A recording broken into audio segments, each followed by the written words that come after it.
What mass of cesium in grams will have the same volume as 194 grams of chromium? We have mass of chromium in grams as the desired product.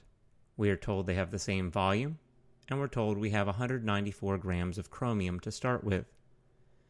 We will begin with 194 grams of chromium, and we ultimately will end with the mass of cesium. Since we're told that they have the same volume, we must work from chromium to volume. The easiest way to move from grams of chromium to volume of chromium is to use its density. We can find its density on the periodic table. This will allow us to move from grams of chromium to milliliters or cubic centimeters of chromium. Once we've done that, we can go ahead and multiply it by 1 milliliter of cesium to 1 milliliter of chromium.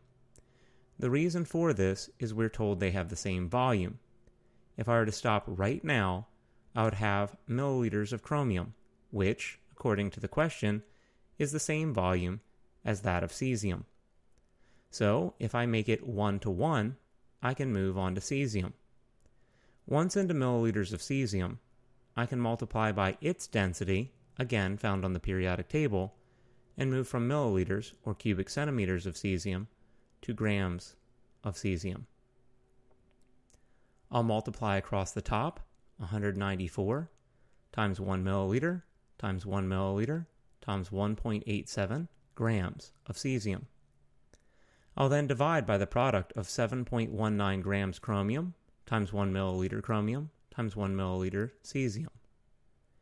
All units will cancel except for grams of cesium, and I'll get 50.5 grams of cesium.